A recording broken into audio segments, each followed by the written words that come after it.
everyone, it's Alyssa and welcome to You Can Learn Math.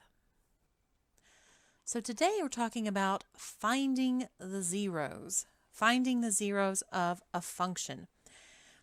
And whenever it says this, it's kind of like, finding zeros, what are we talking about here? Well, what this means is when we have a function, and we can write this, I'm going to write it two different ways. This is the one you most commonly see as a quadratic. When we say quadratic, that means we've got an x squared, and that's our highest exponent that's in there is the x squared. It's a quadratic.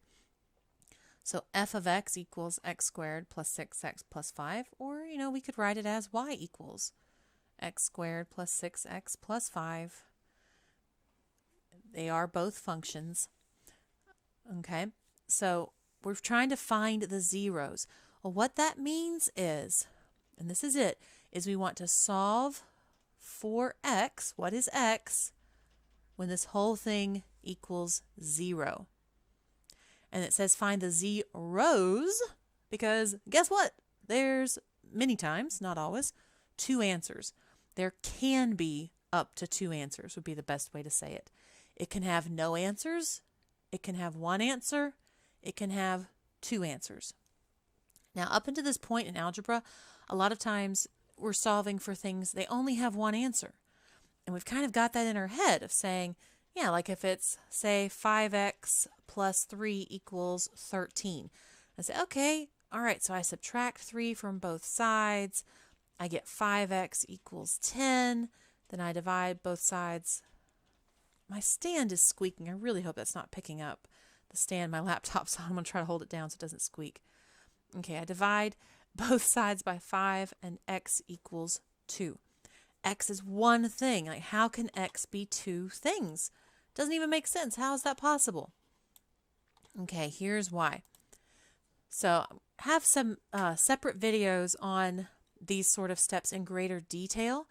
So if you want to know about factoring, graphing, quadratic equations, all those, we're going to have all those in greater detail in other videos. So this is more of a cursory overview of the concept, and then if you need more detail about these, go check those other videos out, and there'll be links below. Okay, so first, factoring.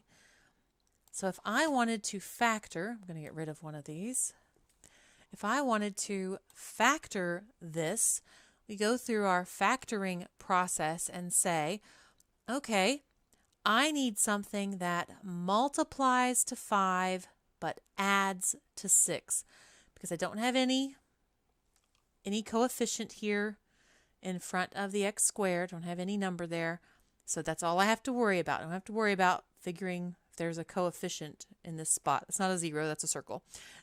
Right? Circling the empty hole. So we want to know which numbers satisfy that. Well, this one's pretty straightforward because if I write down my factors of 5, things that multiply to 5, though a positive 5, the only things are 1 and 5 or negative 1 and negative 5. Both of those multiply to positive 5. So if I add those together, 1 plus 5 is 6 and negative 1 plus negative 5 is negative 6. Well, we want the one that adds to positive 6. So here's our answer, 1 and 5. So if I'm factoring, like we've learned in the other video, hopefully, we would say x plus 1 times x plus 5. So that should look familiar if you've gone through the factoring. So now we're at the next step of find the zeros. Okay, so all this is equal to 0. Well, let's think about what this actually means. Each of these represents a number. Something plus 1 becomes a new number.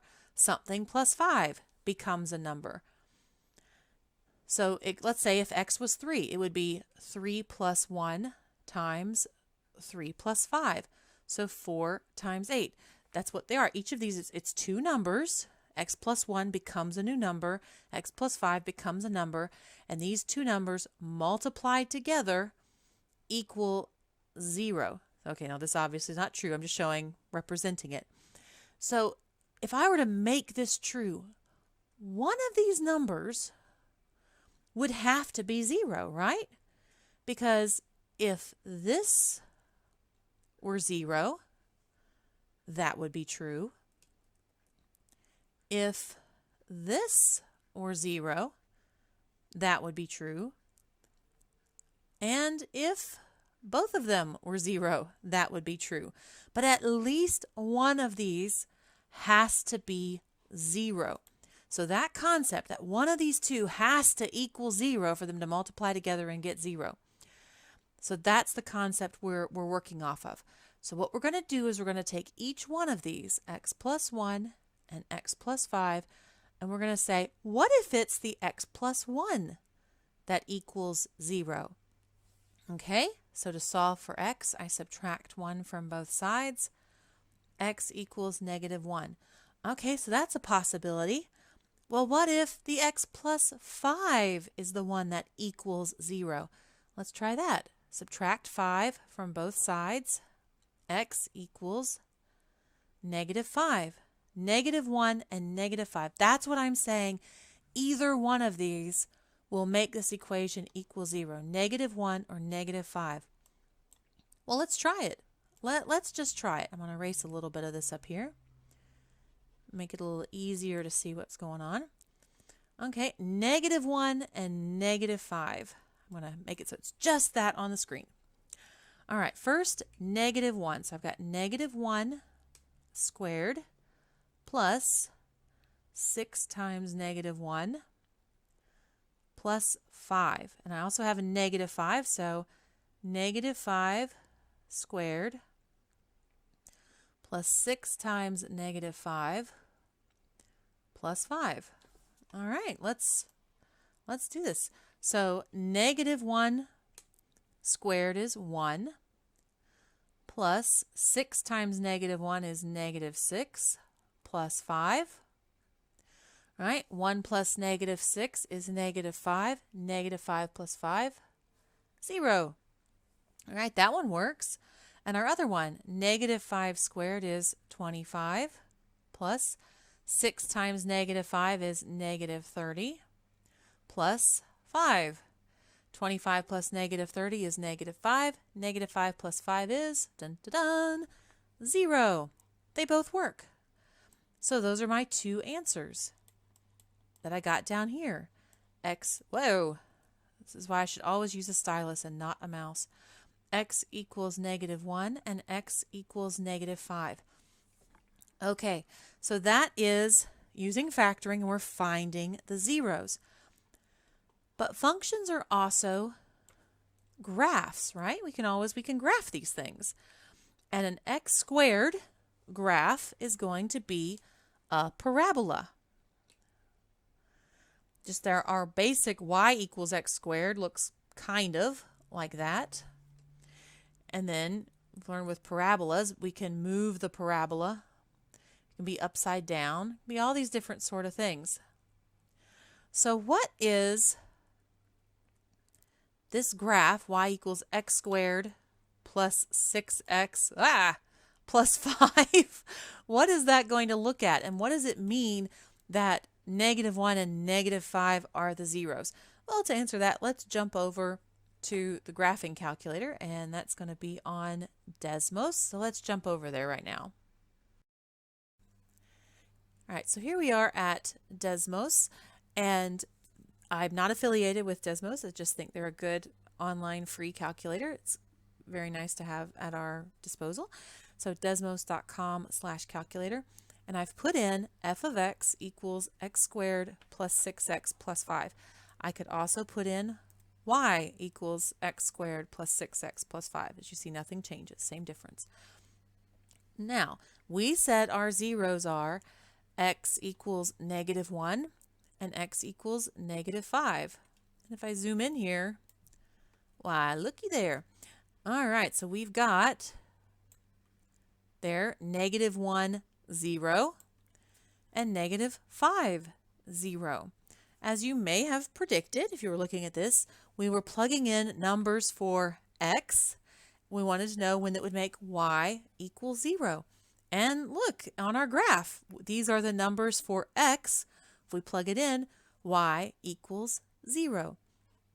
So anytime we say finding the zeros, this is what we're talking about. We're finding these points where if we graph it, it crosses the x-axis. Okay? So those are the x-intercepts. Now, are all parabolas, all these quadratics, are they all going to have 2 zeros? No. No, they are not. Here is an example. Y equals x squared. Look about this one.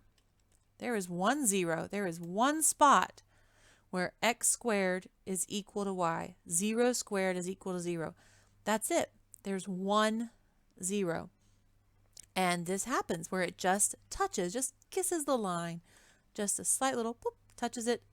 A little peck on the x-intercept. A little peck on the cheek. And just touches it, and that's it. There also, so that's 1 0. There also will be ones where it is 2 zeros. Let's see. Nope. Oh, I said 2 zeros. What? I blame my cat. She just jumped up on my lap as I'm trying to record this, and I let myself be distracted by a cute little, very sweet fluff ball. I'm sorry. All right, so what I meant to say is there will be times when there are no zeros. And I'm going to take these other two off just for a second so you can see just the one that has no zeros. And you see, look, it doesn't cross the x-axis. There is no value of x I can put in where y will equal 0. It starts above the x-axis. It goes up forever. That's it. Okay, so those are our three. It's the cat. It's the cat. I can count. Come on. The additional 2 is what I was about to say, but I combined my sentences. In addition to these other 2, those are the 3 different types of zeros we can have. Again, we have this one that crosses the x-axis twice at -1, -5. So it has the one at -1 and at -5. So it has both of those as zeros. This one, it only touches it at one point, so it has 1 0. And this one doesn't touch the x-axis at all. No zeros. Okay, so those are this introduction to finding the zeros. And if you'd like some more information on the different methods we can use to find these, such as factoring, grouping, and quadratic formula, along with graphing, please look in the description below and you'll find links to all those videos where we go a little bit more in depth into all those ways of breaking these quadratics down. Hope this was helpful, and I hope you have a great day. Please like, share, subscribe. You know the drill. Thank you so much. See ya.